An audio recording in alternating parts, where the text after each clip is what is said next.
Dans ce chapitre de la synthèse du yoga de Sri Aurobindo, intitulé Les plaines de notre existence, l'auteur explore les différentes dimensions de la conscience et de l'existence. Il explique que chaque plan de conscience a ses propres caractéristiques et que la relation entre l'âme, Purusa, et la nature, Prakruti, définit le monde dans lequel nous vivons. Par exemple, une personne aveugle peut avoir une conscience centrée, mais les pouvoirs liés à la vue ne sont pas pleinement développés. Ainsi, la relation entre l'âme et les pouvoirs de la nature est limitée et la personne perçoit le monde de manière restreinte.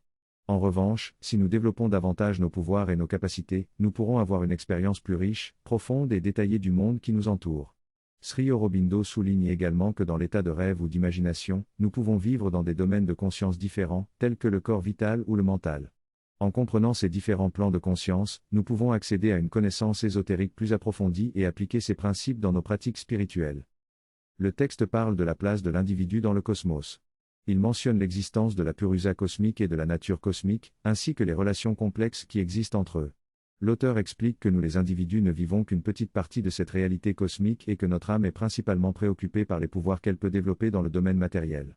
Les autres mondes et domaines sont en quelque sorte cachés ou impliqués dans la matière, mais ils peuvent émerger et être découverts progressivement. Dans le monde physique, tout est limité par la rigidité de la forme, ce qui limite également le sens de notre âme et sa capacité à se réaliser pleinement. L'auteur souligne que notre relation avec la nature détermine notre expérience du monde, et que dans le monde matériel, la forme matérielle est prépondérante, tandis que l'énergie et la joie sont souvent cachées ou limitées. Il affirme que la libération et l'épanouissement de l'âme doivent être les plus grands objectifs de la vie dans le monde matériel, bien que tout dans ce monde s'oppose souvent à ces possibilités. Cependant, il mentionne également qu'il existe d'autres relations possibles entre l'âme et la nature, notamment au niveau de la conscience vitale. L'auteur souligne ensuite l'importance de l'espoir et de la croissance dans la vie humaine, en expliquant que l'espoir émerge de la possibilité de se libérer des limitations de la relation de l'âme avec la nature. Il mentionne 4 éléments qui donnent l'espoir de croissance: d'autres mondes où l'âme peut être libérée, des plans de son propre être permettant de les transcender, des mondes supérieurs recevant des connaissances, des pouvoirs et des joies, et la possibilité d'une communication et d'une ascension vers ces niveaux supérieurs. Ces influences et contacts avec des mondes et des êtres supérieurs sont essentiels pour la croissance humaine, et ils peuvent se produire même sans une conscience consciente de leur source. Ils peuvent se manifester dans la vie collective de l'humanité, inspirant et élevant les individus et les groupes vers des possibilités plus élevées. Finalement, l'auteur souligne que les grandes réalisations de l'humanité ont été rendues possibles par ces influences et contacts avec des niveaux supérieurs de réalité. L'inspiration est le facteur secret à l'origine de toutes les grandes réalisations de l'humanité, mais peut aussi être responsable des pires choses. La possibilité d'autres mondes et de revendications supérieures ne fait pas directement partie de l'expérience humaine. Pour accéder à ces mondes supérieurs, il faut faire un effort conscient, sinon il n'y a qu'un yoga inconscient de la nature. Les mondes supérieurs ne peuvent pas être expérimentés directement, mais peuvent être aperçus brièvement dans des rêves ou lors de processus yogiques visant à élever sa conscience. Ces mondes sont différents de notre monde matériel, où la forme est déterminante, car dans ces mondes, c'est la vie qui détermine la forme. Les formes sont donc plus fluides et libres. Dans le monde vital, la force vitale prime sur la forme physique, et même si une personne semble fragile, elle peut avoir une force étonnante. Les mondes supérieurs entrent en relation avec notre monde matériel et se mélangent à lui d'une certaine manière. Dans ces mondes, les formes ne déterminent pas les conditions de la vie, c'est la vie qui détermine les formes. Ainsi, les formes peuvent changer et prendre diverses expressions, contrairement au monde physique où les propriétés des choses sont déterminées par leur forme. La forme du corps ne détermine pas la force d'une personne, mais en ressentant leur énergie, on peut percevoir leur vitalité. Dans le monde vital, la force vitale est ressentie avant même de prendre en compte la forme physique. La forme n'est pas déterminante dans la vie, c'est la vie qui détermine la forme. Les formes sont fluides et peuvent changer. Dans les dessins animés, on peut voir cette fluidité des formes. Par exemple, dans Tom et Jerry, quand le chat attrape la souris, son bras s'étire et se courbe pour saisir la souris. Cela représente l'énergie vitale qui s'exprime à travers le mouvement. La forme physique peut bloquer l'expression libre de la vitalité, mais la vitalité pousse contre la forme pour essayer de l'étirer. Les changements dans l'énergie vitale peuvent affecter la forme physique. Par exemple, une personne déprimée semblera plus petite et affaissée, tandis qu'une personne heureuse sera plus grande et énergique. Si cette influence de l'énergie vitale sur la forme physique persiste pendant longtemps, cela peut déséquilibrer le fonctionnement du corps physique et causer des maladies. Chaque maladie physique peut être liée à un déséquilibre de l'énergie vitale correspondante. Par exemple, un cancer reste localisé, tandis que d'autres se propagent, en fonction de la capacité de l'énergie à les contenir. Il est donc important d'observer la relation entre l'énergie vitale et la forme physique pour préserver la santé et le bien-être. Le reste du corps ne fait que suivre, ou la peur, lorsqu'elle se propage, à son centre ici, dans l'estomac. Lorsque vous ressentez une sensation de peur, tout se contracte à cet endroit, tous les muscles se tendent, tous les vaisseaux sanguins se resserrent, ce qui entraîne également un assèchement et un resserrement des fluides pendant quelques minutes. Cela peut durer quelques heures, voire quelques jours, semaines ou mois, si vous êtes chaque jour dans un environnement de travail où règne l'insécurité et la peur. Dans ce cas, ce muscle énergétique se contracte progressivement de façon permanente, ce qui peut entraîner des troubles abdominaux spécifiques. Chaque maladie peut être attribuée à un motif énergétique déséquilibré qui peut être retracé à un motif émotionnel dans le corps vital. Le corps physique semble être la concrétisation du mouvement de l'énergie dans le corps vital. En corrigeant ces déséquilibres dans le corps vital, on permet au corps physique de se stabiliser à son tour. Un exemple dramatique de cette relation est le phénomène des personnalités multiples, qui sont en réalité une forme de possession où un être vital prend le contrôle de la personnalité et du corps d'une personne, changeant ainsi sa physiologie. Dans certains cas extrêmes, la voix, la couleur des yeux et même les maladies peuvent changer selon la personnalité qui prend le contrôle. Ce phénomène montre que tout le système biologique peut être modifié par un changement de conscience. Cela implique que presque toutes les maladies peuvent être simplement remplacées par un changement de conscience. Cela peut se produire grâce à une maîtrise personnelle ou à une influence divine, qui peut changer instantanément ou très rapidement les schémas énergétiques, conduisant à des guérisons miraculeuses. Cela a été documenté, bien que souvent incompris ou expliqué par la science traditionnelle. Comprendre la relation entre le corps vital et le corps mental permet d'envisager des guérisons miraculeuses à travers une transformation de la conscience. Dans ce texte, il est expliqué que le corps vital est responsable de la vitalité et de la conscience en nous. Contrairement au domaine physique où tout est lié à la matière, dans le domaine vital, tout est expressif de la force vitale, qui représente la force de la conscience. Les formes dans le domaine vital sont plus fluides et variables, ce qui peut être observé dans nos rêves. Les cartoons pour enfants représentent souvent la réalité du domaine vital, mais ne mettent pas en avant les possibilités psychiques ou spirituelles plus profondes. Le domaine vital est caractérisé par une force consciente qui cherche à satisfaire ses propres impulsions dynamiques à travers l'expérience, la possession et la satisfaction. Dans la vie humaine, une grande partie de l'humanité se contente de vivre dans le domaine vital, sans chercher à atteindre des valeurs mentales plus élevées. On constate que la principale motivation des individus est de trouver du plaisir, de la satisfaction et de l'accomplissement dans leurs impulsions, sans chercher à améliorer ou à atteindre quelque chose de plus élevé. Dans ce texte, l'auteur discute de la nature de la satisfaction personnelle et des désirs impulsifs. Il soutient que la plupart des êtres humains vivent comme des animaux, en satisfaisant uniquement leurs désirs immédiats, sans servir aucun idéal supérieur. Il affirme que dans le monde vital, où les désirs impulsifs sont libérés de toutes les autres influences, les individus sont facilement séduits et manipulés. Il explique que dans le monde des rêves, les craintes et les désirs mentaux prennent forme et se manifestent instantanément. Il avertit du danger de se perdre dans la satisfaction des désirs et de perdre conscience de soi.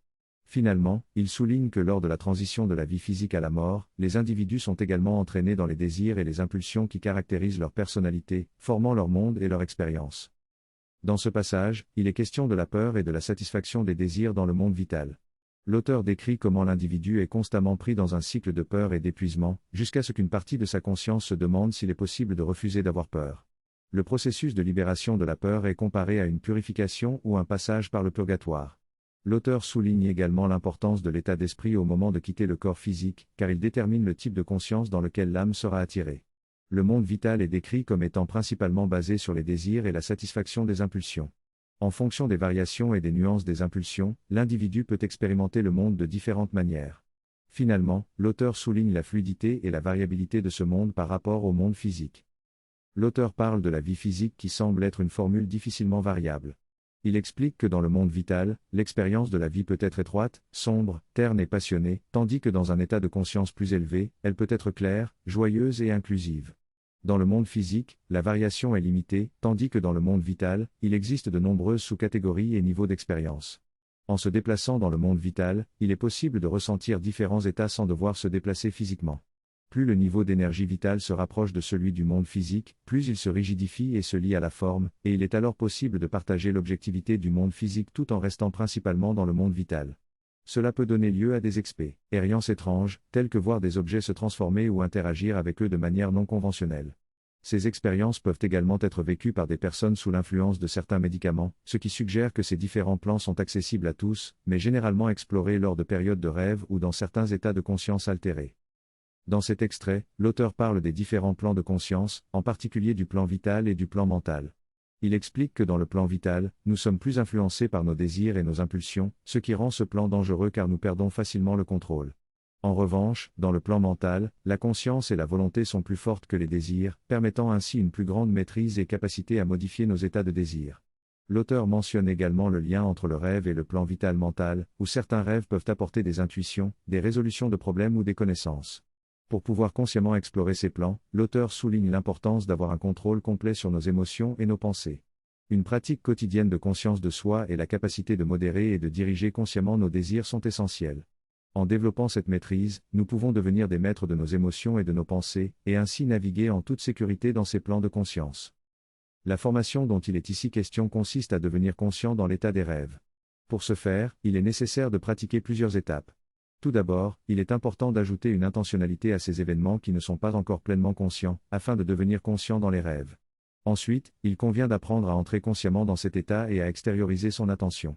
Pour cela, il est recommandé de focaliser toute son attention sur une seule intention, sans se laisser distraire par d'autres pensées ou impulsions. L'objectif est de maintenir une conscience élargie et égale en étant conscient de tout ce qui se passe autour de soi, sans se fixer sur quoi que ce soit en particulier.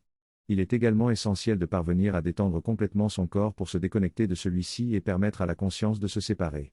Pour cela, il est conseillé de relaxer le corps, tout en maintenant l'esprit éveillé, sans le laisser tomber dans un sommeil profond qui pourrait emporter avec lui la conscience. Enfin, bien que l'on puisse sortir par n'importe quel centre énergétique du corps, il est préférable de passer par le centre du cœur. Sortir par les centres inférieurs risque de nous entraîner vers des états de conscience plus basiques et moins élevés. Le centre du cœur est considéré comme le point où les émotions supérieures et la vitalité mentale sont liées. Une autre option est de passer par le centre du front, mais cela peut être dangereux car c'est également assorti de l'âme du corps. Avant de s'endormir, il est possible de se centrer dans l'un de ces deux centres, en choisissant un certain degré de conscience pour entrer dans le monde des rêves.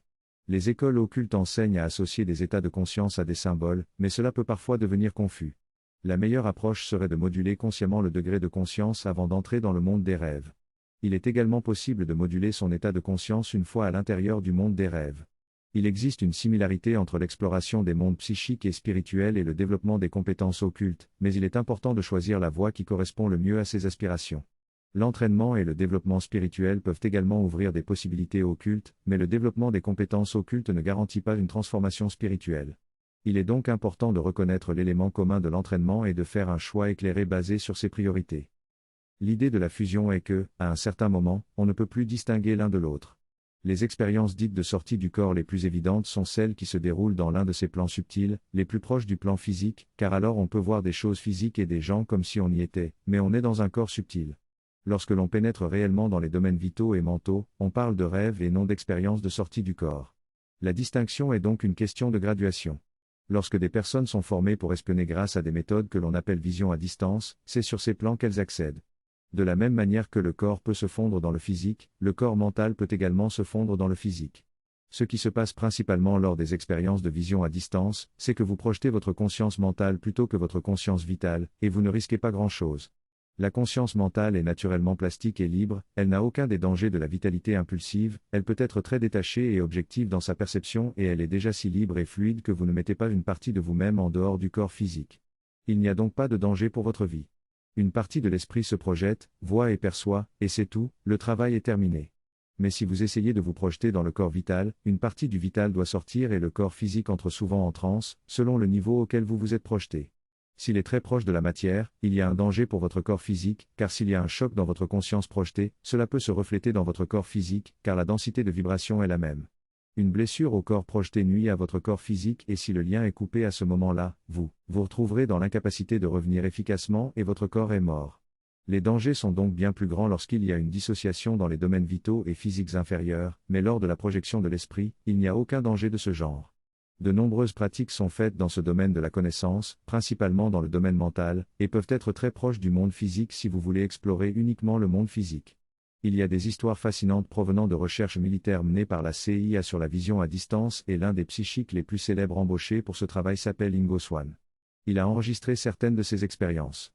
De nombreux projets militaires étaient classifiés et certains ont été déclassifiés, plus de 10 000 documents officiels. L'armée américaine a officiellement fermé le projet, mais l'a transféré officieusement sous le nom de projet Deep Black, afin de ne répondre à personne. Dans ce domaine officiel, ils ont développé quelque chose de fascinant. Ingo Swann raconte comment, à un moment donné, il s'est ennuyé avec ses exercices, qu'il trouvait trop basiques. On lui demandait de se projeter pour observer des marchés et des choses de ce genre, mais il a dit, allez, je peux aller n'importe où dans l'univers, pourquoi m'embêter avec ça? Ils ont alors eu une nouvelle concernant une sonde de la NASA qui se dirigeait vers Jupiter. Il a dit, eh bien, laissez-moi aller à Jupiter et voir. Il a donc manifesté consciemment cette intention, a détendu son corps, s'est projeté hors de celui-ci et s'est rendu à Jupiter. Il décrit un mouvement très rapide, ce qui est typique lorsqu'une partie de la conscience est extériorisée. S'il n'y a pas eu d'extériorisation et qu'une simple attention directe se dirige pour prendre conscience, il n'y a aucun mouvement, on est simplement conscient, c'est tout. Donc, il y a un danger, mais il se trouve assez près du plan physique et il se retrouve debout sur quelque chose de fluide mais dense, qu'il décrit comme ressemblant à de l'hydrogène. Comment appelleriez-vous quelque chose si vous deviez le ressentir? Vous diriez, ça ressemble à. Et vous ne pouvez ressentir que quelque chose qui vous est familier. Il dit que ça ressemble à de l'hydrogène, donc soit il y a une composante intuitive très forte, soit il y a une partie en lui qui reconnaît par familiarité la vibration de cette substance. Il dit que ça a une sensation métallique. Puis il regarde vers le haut et voit presque comme une bande de cristaux, des points en forme de diamant qui parsèment le ciel, et ainsi de suite. Il décrit, si je me souviens bien, 12 choses très distinctes comme ça. Plus tard, la sonde atteint Jupiter, je pense quelques mois plus tard, et sur ces 12 choses, 7 sont confirmées par la suite au cours des décennies suivantes. Au moins 3 autres ont également été confirmées. Donc, 10 sur 12 ont été vérifiées, et parmi elles se trouvait la confirmation que le su. Selon les observations de Sri Aurobindo, Jupiter possède une telle pression que l'hydrogène devient métallique dans son état le plus dense, formant ainsi le cœur de la planète. Il décrit également des montagnes et des régions rigides sur Jupiter, qui ont été initialement niées par les scientifiques mais plus tard confirmées. Il relate également des expériences de projection astrale sur la Lune, Vénus et Mars, où il a même observé des êtres humanoïdes travaillant sur la Lune. Sri Aurobindo explique qu'en se projetant mentalement, on peut percevoir n'importe quel endroit de l'univers sans être détecté. Il souligne également le lien entre la substance physique et le monde vital, illustré par la vitalité d'une fleur qui dépend de l'énergie vitale qui la traverse. Mère, la collaboratrice de Sri Aurobindo, parle également de la capacité de matérialisation, qui consiste à densifier un objet en utilisant la substance vitale physique et en ajustant sa densité pour qu'il soit perceptible ou non par les sens physiques. Elle note également que les personnes ayant une affinité avec les serpents ont une affinité avec cette énergie vitale physique, car la forme physique du serpent est une forme de matérialisation. Dans ce texte, l'auteur explore le concept de l'énergie pure et de la force de vie. Il affirme que dans le plan vital, il n'y a que de l'énergie, des émotions et des impulsions émotionnelles. Il compare cette énergie à un serpent, symbolisant sa nature dense et proche de la matière. Chaque animal représente selon lui un certain degré de conscience et exprime ce degré à travers sa forme et sa relation avec l'écosystème. Les serpents, par exemple, représentent une énergie proche de la matière et restent donc au sol. Les serpents sont souvent associés à des forces dans les rêves, car ils sont la représentation de l'expérience de l'énergie pure dans le monde vital. La qualité de la force déterminera la variation de la forme du serpent, avec un serpent sombre représentant une force sombre et proche de la lumière, tandis qu'un serpent doré représente une force plus élevée. L'auteur mentionne également l'affinité des personnes avec certains animaux, ce qui témoignerait du développement de leur énergie correspondante. Il explique brièvement comment les rituels occultes utilisent ces principes pour créer une expérience de force et de conscience. Les objets utilisés dans les rituels sont choisis en fonction de leur association avec un certain degré de conscience et sont arrangés de manière à représenter une relation particulière entre les énergies. L'auteur mentionne également les fleurs, qui selon la mère, ont des correspondances avec certaines qualités de conscience. Par exemple, une fleur nommée Power est associée à la puissance psychique, tandis qu'une fleur blanche représente la pureté. L'idée est que les couleurs des fleurs reflètent les qualités psychologiques correspondantes. En conclusion, l'auteur explique que les rituels occultes fonctionnent en harmonisant les formes physiques avec les qualités de conscience correspondantes ou en amplifiant les qualités de conscience dans le monde vital pour influencer la forme physique. Dans cet extrait, l'auteur évoque la relation entre la conscience et la nature. Il explique qu'il existe une connexion entre notre intention et les forces qui créent la pluie, en donnant l'exemple d'un guérisseur amérindien qui pouvait provoquer de l'éclair en caressant le ventre d'un scarabée avec une plume. L'auteur affirme que les matériaux naturels ont des affinités avec certaines énergies, comme le cuivre qui conduit l'électricité. Il suggère également que la conscience peut influencer la vitalité physique, en donnant l'exemple de la concentration sur la paume de la main pour la réchauffer. En conclusion, l'auteur souligne que la science physique est une connaissance limitée et réductionniste par rapport à une science occulte plus vaste et spirituelle. La substance vitale est une énergie intérieure qui peut être ressentie comme une chaleur interne. Elle peut être ajustée pour créer une sensation de vitalité et d'optimisme. On peut moduler entre une chaleur intense et une lumière chaleureuse. Cette substance peut également être projetée à l'extérieur de soi et utilisée pour la guérison. Certaines expériences ont même montré des effets mesurables de cette substance sur le corps physique, comme un changement de température ou une perte de poids au moment de la mort. Il est également possible de créer des machines qui utilisent cette substance vitale pour créer des effets énergétiques. En acceptant cette idée de fusion entre la substance vitale et la matière physique, de nombreuses possibilités s'ouvrent, des influences psychiques jusqu'à la création d'une machine qui intensifie la force de vie. La nature a une continuité subtile dans sa substance, mais elle est capable de créer une sensation de distinction et de gradation. Cela se manifeste notamment dans des phénomènes comme les inversions de température dans l'atmosphère. Bien qu'il y ait une continuité de l'air, il existe une sensation distincte lors du passage d'une température chaude à une température froide. La réalité est donc que la nature a une échelle infinie de l'être, sans grande rupture, mais elle crée une sensation de distinction par la force de l'expérience distinctive. Soudain, il fait chaud lorsque vous regardez une montagne, surtout une grande montagne. Vous verrez une ligne de neige en dessous de laquelle la neige fond et au-dessus de laquelle elle persiste de manière permanente. Cette ligne est très claire et présente dans toutes les vallées et sur tous les sommets de montagne, à la même hauteur. Cela s'explique par un changement soudain de température ou du moins d'expression de la température. Il y a un point de transition radical où l'air passe d'un état à un autre. De plus, si vous observez la formation d'un nuage, vous verrez qu'il traverse uniquement cette ligne de hauteur.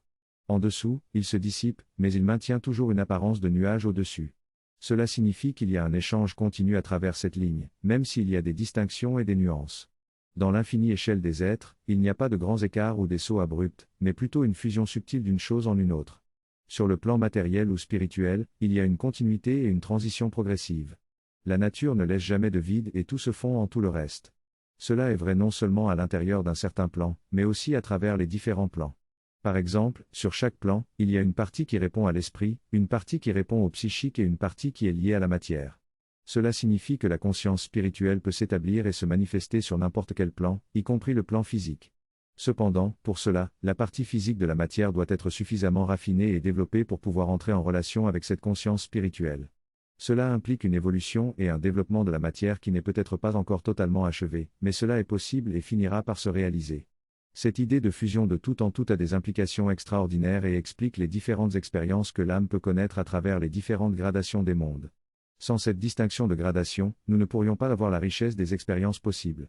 Par exemple, en explorant les fonds marins de l'Antarctique, les scientifiques ont découvert 3 mondes distincts à différentes profondeurs, chacun avec sa propre vie adaptée aux conditions particulières de chaque zone.